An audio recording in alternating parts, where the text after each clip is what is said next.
Hello students, नमस्कार। Welcome back to CBI ज्ञान mission सफल 2020। सितंबर का महीना चल रहा है और लोगों के दिलो दिमाग से कोरोना का जो भय है वो निकल चुका है, लेकिन फिर भी 2 गज की दूरी आप बनाए रखें। जल्दी ही कोरोना पर विजय प्राप्त हम कर लेंगे। लेकिन इस कोरोना ने बहुत कुछ सिखा दिया। मैं आपको यहाँ पर यह बताना चाहूँगा कि कभी भी इंसान गलत नहीं होता है, गलत होता है तो परिस्थितियों के कारण ही आदमी अपना व्यवहार बदल लेता है। परिस्थिति यदि अच्छी होती है तो व्यवहार भी वो अच्छा करता है, और परिस्थिति यदि बुरी हो जाती है तो आदमी व्यवहार भी बुरा करता है। इसलिए कभी भी किसी भी व्यक्ति का बुरा न माने, क्योंकि वह व्यक्ति जानबूझकर कुछ भी नहीं कर रहा है। जो भी कुछ कर रहा है, अच्छा कर रहा है या बुरा कर रहा है, जो भी कुछ कर रहा है वो सब उसकी परिस्थितियां करवा रही हैं। क्योंकि लॉकडाउन में बहुत ज़्यादा समस्याएं लोगों ने देखी हैं, इसलिए मैं आप लोगों को ये बातें बता रहा हूँ। और लॉकडाउन में दिन बुरे हैं तो अच्छे भी आएंगे। यहाँ पर मैं एक बात बोलना चाहूँगा, साखें रही तो फूल भी पत्ते भी आएंगे। ये दिन अगर बुरे हैं तो अच्छे भी आएंगे। ध्यान रखना, अच्छे दिन भी आएंगे। इसलिए कभी भी परिस्थितियों के वश में कोई व्यक्ति बोलता है तो उसका बुरा न माने, अपने व्यवहार को बनाए रखें, क्योंकि परिस्थितियाँ अनुकूल आने वाली हैं। तो हम देर न करते हुए आज हम चर्चा करेंगे। अपने विज्ञान की बात चल रही थी तो विज्ञान में हम आज चर्चा करेंगे स्टूडेंट्स, बहुत ही इम्पोर्टेंट टॉपिक है जो अपने बहुत सारे एग्जाम में, एसएससी में है, पटवारी में है, आपका सीजीएल में है, रेलवे में है, एनटीपीसी का जो एग्ज़ाम होगा उसमें, डी ग्रुप में, लगभग सभी एग्जाम में इससे संबंधित क्वेश्चन आते हैं। हर एक क्वेश्चन ज़रूर इम्पोर्टेंट है ये टॉपिक, तो आप इसको ध्यान से देखें। और वीडियो अगर आप लास्ट तक देखेंगे, देखना टॉपिक थोड़ा सा लंबा जरूर है, अगर वीडियो आप ध्यान से देखेंगे तो आपको ऐसा कोई भी सप्लीमेंट्री क्वेश्चन नहीं रहेगा। फिर भी आपका कोई सप्लीमेंट्री क्वेश्चन रहे तो कमेंट बॉक्स में कमेंट करें और निश्चित रूप से आपको आपका जवाब मिलेगा। लेकिन वे नए स्टूडेंट जिन्होंने अभी तक चैनल को सब्सक्राइब नहीं किया है, सब्सक्राइब करें, बेल आइकन को भी दबाएँ और ज़्यादा से ज़्यादा अगर वीडियो पसंद आए तो शेयर भी करें। तो करते हैं स्टूडेंट्स शुरू। तो सबसे पहले स्टूडेंट्स आज हम बात करते हैं बहुलक की। बहुलक खूब सुना हुआ नाम है स्टूडेंट्स, 6th क्लास से कहीं ना कहीं आपको सुनने में आ रहा था बहुलक। तो आज हम बात करेंगे इसकी बहुलक की। इंग्लिश में इसको बोलते हैं स्टूडेंट्स पॉलीमर। पॉलीमर स्टूडेंट्स, यहां पर आप लोगों ने नाम सुना बहुलक, पॉलीमर। तो यहां मैं चर्चा करूं आपसे पॉलीमर बहुलक। देखना स्टूडेंट्स, 2 शब्दों से मिलकर के बना है पॉलीमर। पॉली एक तो है पॉली और एक है मर्स। पॉलीमर्स, पॉली का मतलब होता है मैनी, मैनी मतलब अनेक, और मर्स का मतलब होता है पार्ट्स, यानी कि बहुत सारे पार्ट्स होते हैं, उनको बोलते हैं पॉलीमर। अब आप बात करेंगे कि सर बहुत सारे पार्ट्स किसके, तो बहुत सारे पार्ट्स किसके, देखना छोटे छोटे पार्ट्स को यदि अपन जोड़ देते हैं तो बड़ा पार्ट्स बन जाता है, उसी को अपन बोलते हैं पॉलीमर। यहां पे मैं आपको बताऊं, विज्ञान की भाषा में बोलें या विज्ञान की भाषा में बोलने के बजाय सबसे पहले मैं आड़ू भाषा में आपको बताऊं। यहां पर देखना स्टूडेंट्स, राम एक छोटा पार्ट है, साथ में एक राम और ले लिया, साथ में एक राम और ले लिया, साथ में एक राम और ले लिया। इस तरह से बहुत सारे राम को यदि अपन जोड़ देते हैं तो बन जाता है पॉलीराम। तो स्टूडेंट्स ये क्या हुआ, पॉलीराम तो हुआ बहुलक, पॉलीमर, और ये हुआ मोनोमर। ये क्या हुआ, पॉलीमर, और ये क्या हुआ स्टूडेंट्स, मोनोमर। तो बहुत सारे मोनोमर को जोड़ दिया जाए तो बन जाता है पॉलीमर। या एक और बात करूं मैं, जैसे बात करते हैं सीताराम, सीताराम, सीताराम, देखना स्टूडेंट, बहुत सारे सीताराम को जोड़ दिया जाए तो बन जाता है पोली सीता राम।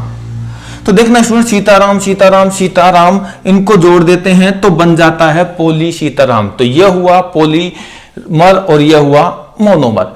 तो यहां पर स्टूडेंट्स मैं विज्ञान की भाषा में बात करूं तो छोटे छोटे अणुभार वाले अणुओं को मैं यहां एक बार लिख रहा हूं स्टूडेंट, देखना विज्ञान की भाषा में बात करें तो देखना छोटे छोटे अणुभार वाले, छोटे छोटे अणुभार वाले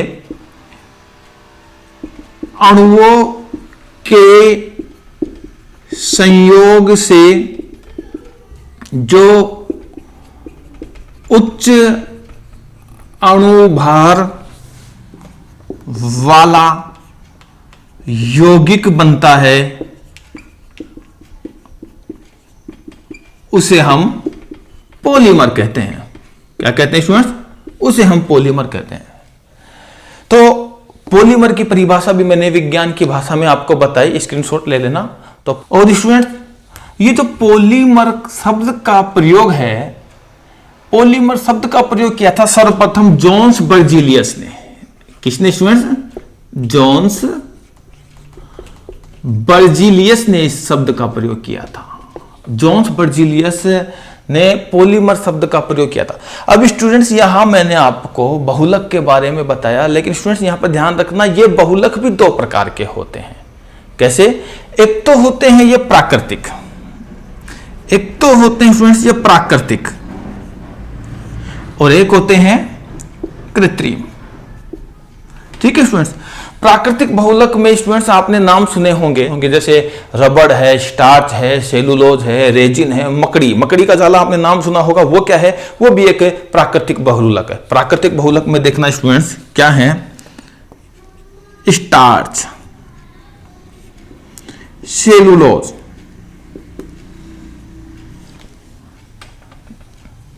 रेजिन, मकड़ी का जाला। स्टूडेंट्स, ये मकड़ी का जाला डोप से बना होता है। आप लोगों ने नाम तो सुना होगा ना, मकड़ी का जाला, है ना। यहां पर स्टूडेंट्स कई बार क्वेश्चन आता है कि रबड़ प्राकृतिक बहुलक है या कृत्रिम। तो क्वेश्चन आप ध्यान से देखना कि वो सिंथेटिक रबड़ के बारे में पूछ रहा है, या ब्यूना एन ब्यूना एस के बारे में पूछ रहा है, या सिंपल रबड़ के बारे में पूछ रहा है। तो अगर सिंपल रबड़ के बारे में पूछे तो आप बताना है कि रबड़ एक प्राकृतिक बहुलक है जो लेटेक्स से तैयार होता है, पेड़ होता है, उसमें से एक लेटेक्स निकलता है, उसी से ही रबड़ की प्राप्ति होती है। इन सब की चर्चा अपन करने जा रहे हैं, करेंगे। ये इसी तरह अपन बात करें स्टूडेंट्स कृत्रिम बहुलक। कृत्रिम बहुलक में स्टूडेंट्स आप लोगों ने नाम सुना होगा, बेकेलाइट का नाम सुना होगा, है ना स्टूडेंट्स? हाँ, सुना है। तो स्टूडेंट्स देखना, यहां पर बात करें कृत्रिम बहुलक की,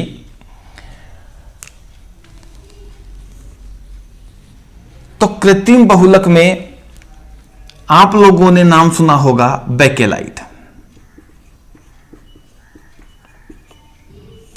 स्टूडेंट्स यहां पर मैं बता दूं, कृत्रिम बहुलक की बहुत सारी बात करूंगा, लेकिन सबसे पहले जो कृत्रिम बहुलक तैयार किया गया वो बेकेलाइट ही था। मैं यहां पर लिख रहा हूं स्टूडेंट कि कई बार क्वेश्चन आता है कि सबसे पहले कृत्रिम बहुलक कौन सा बनाएगा? बेकेलाइट। सर्वप्रथम कृत्रिम बहुलक बेकेलाइट को ही बनाया गया था। देखना स्टूडेंट्स, ये बेकेलाइट है, इसका नाम बेकेलाइट इसलिए भी पड़ गया क्योंकि बेकेलाइट बहुलक बनाया गया था लियो बैकलैंड ने।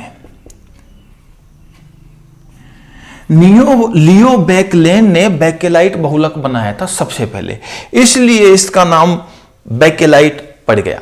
अब बात करते हैं कि ये बेकेलाइट बहुलक बना कैसे। देखना स्टूडेंट्स, मैं ऊपर का मिटा रहा हूं, आप लोग आपके सामने जरूरी है। डस्टर कहां गया? ये रहा।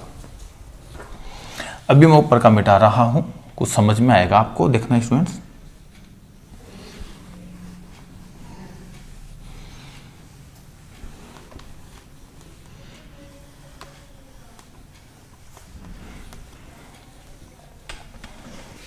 देखना स्टूडेंट्स, ये बेकेलाइट जो है, अभी अभी आपने कहा कि बेकेलाइट बहुलक है। स्टूडेंट्स देखना क्या है स्टूडेंट्स, बेकेलाइट,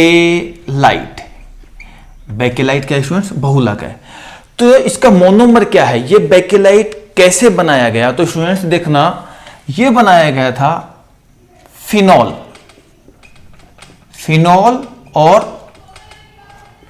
फॉर्मेल्डिहाइड,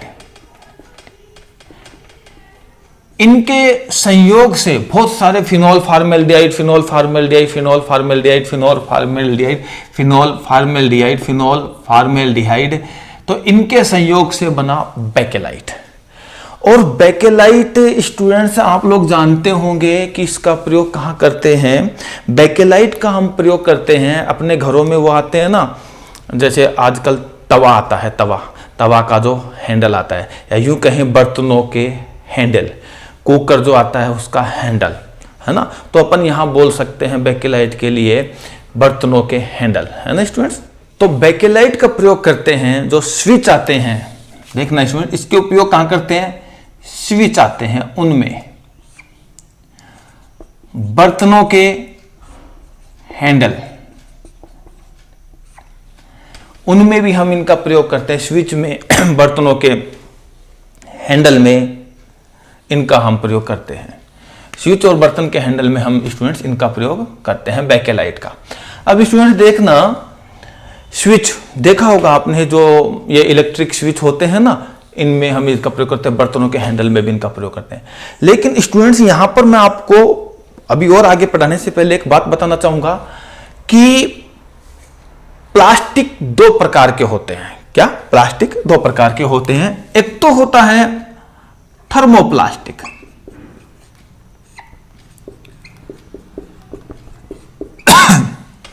देखना स्टूडेंट, एक तो होता है थर्मोप्लास्टिक, एक होता है थर्मोसेटिंग प्लास्टिक। एक तो होता है थर्मोप्लास्टिक और एक होता है थर्मोसेटिंग प्लास्टिक।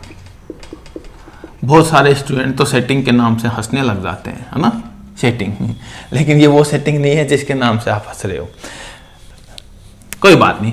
थर्मोसेटिंग प्लास्टिक और थर्मोप्लास्टिक बिल्कुल इजी वे में आपको याद हो जाएगा। देखना, अभी 4-5 दिन पहले की बात है, हमारे घर में काम चल रहा था, तो मिस्त्री काम पे लगा हुआ था और बारिश का मौसम है, तो बारिश आने वाली थी। तो मैंने मिस्त्री से कहा कि मिस्त्री जी, आपने ये जो सीमेंट लगाई, अगर बारिश आ गई तो सीमेंट बह जाएगी। तो मिस्त्री ने कहा कि चिंता मत करो, अगर 10 मिनट अगर बारिश नहीं आई तो ये सीमेंट सेट हो जाएगी, ये सीमेंट सेट हो जाएगी। उसके बाद चाहे बारिश आओ चाहे तूफान आओ, इस सीमेंट का कुछ बिगड़ने वाला नहीं है। इसका मतलब सेटिंग का मतलब होता है वो सेट हो जाना, उसका कुछ भी नहीं बिगड़ने वाला, उसका रूप नहीं बिगड़ेगा, वो जैसी है वैसी ही रहेगी, ठीक है ना। इसका मतलब थर्मोसेटिंग प्लास्टिक का मतलब है कि किसी भी वस्तु जो है, जो भी प्लास्टिक है, उसका आकार सेट हो जाए या आकार न बदला जा सके, न बदला जा सके। इस तरह के प्लास्टिक को बोलते हैं थर्मोसेटिंग प्लास्टिक। अब बात करते हैं थर्मोप्लास्टिक क्या होते हैं, जिसका आकार गर्म करके बदला जा सके, जिसका आकार गर्म करके बदला जा सके, इस तरह के प्लास्टिक को बोलते हैं थर्मोप्लास्टिक। और जिसका आकार सेट हो जाए और जिसको बदला न जा सके, इस तरह के प्लास्टिक को बोलते हैं थर्मोसेटिंग प्लास्टिक। अब स्टूडेंट्स देखना, आपने स्विच आपके घरों में होते हैं, कभी कबाड़ी आते हैं, क्या वो स्विच ले जाएंगे? वो स्विच कभी नहीं लेके जाते, क्योंकि उनका आकार नहीं बदला जा सकता, उनका रिसाइकिल नहीं होता, वो दोबारा काम में नहीं आते हैं। इसलिए जो स्विच है वो क्या हुआ, थर्मोसेटिंग प्लास्टिक हुआ। अब बात करते हैं आपका जो कुकर का हैंडल है, उसको भी गर्म करके आकार नहीं दिया जा सकता है। कुकर का हैंडल, तवे का जो हैंडल, नॉन स्टिक बर्तनों के जो हैंडल आते हैं वो अगर टूट जाएं, नॉन स्टिक जो भी आते हैं बर्तन, उनके हैंडल जो आते हैं वो अगर टूट जाएं तो फिर वो दोबारा से नहीं बन पाते हैं। इसलिए यहाँ पर हम बात करते हैं कि बर्तनों के हैंडल भी बेकेलाइट के बने होते हैं। स्टूडेंट्स आजकल कुछ बाल्टियां भी बेकेलाइट की बनी आने लग गई हैं, है ना। बहुत सारी मार्केट में बाल्टियां हैं जो बेकेलाइट की बनी हुई होती हैं। इसका मतलब आप समझ गए होंगे अच्छी तरह से, भली प्रकार से, कि थर्मोसेटिंग प्लास्टिक वे प्लास्टिक होती है जिनका आकार सेट हो जाता है, जिनको बदला नहीं जा सके गर्म करके, और थर्मोप्लास्टिक जिन्हें बार बार बदल सकें। अब जैसे जितने भी, जैसे पॉलीथीन है, पीवीसी है, नाइलॉन है, पॉलीस्टाइरिन है, केबलर है, पॉलीकार्बोनेट है, पॉलीआइसोप्रीन है, पॉलीक्लोरोप्रीन है, ब्यूना एन है, ब्यूना एस है, ये जितने भी प्रकार के प्लास्टिक हैं ये सब थर्मोप्लास्टिक आते हैं। तो आपके स्टूडेंट्स एग्जाम में क्वेश्चन पूछेगा कि बताइए स्विच जो होते हैं, इलेक्ट्रिक स्विच होते हैं, बताइए बर्तनों के हैंडल होते हैं, वो किस प्रकार के प्लास्टिक के उदाहरण हैं, तो आप कहेंगे थर्मोसेटिंग प्लास्टिक के उदाहरण हैं। और इसके अलावा कोई भी जो मैंने अभी नाम बताए वो उनमें से कोई पूछे तो आप कहेंगे कि ये थर्मोप्लास्टिक के उदाहरण है। इजी वे में स्टूडेंट्स आप बता सकते हैं। अब स्टूडेंट्स यहाँ पर यह बात बताने के बाद मैंने अभी आपको बताया था प्राकृतिक बहुलक और कृत्रिम बहुलक, तो हम यहाँ एक एक बहुलक की चर्चा करते हैं, क्योंकि एग्जाम में क्वेश्चन आपके आते हैं कि बताइए फलाने बहुलक का मोनोमर क्या है, बताइए फलाने बहुलक क्या काम आते हैं, इनके उपयोग क्या हैं। तो इस तरह के क्वेश्चन आएंगे, तो एक एक बहुलक की चर्चा करते हैं शुरू। आ जाओ, तो ये मिटा दूं स्टूडेंट्स मैं, क्योंकि तभी हम एक एक बहुलक की बात कर पाएंगे। स्टूडेंट देखना, ये बेकेलाइट की तो मैंने बात कर ली, इसलिए बेकेलाइट की चर्चा अपन अब नहीं करेंगे, ठीक है ना स्टूडेंट्स।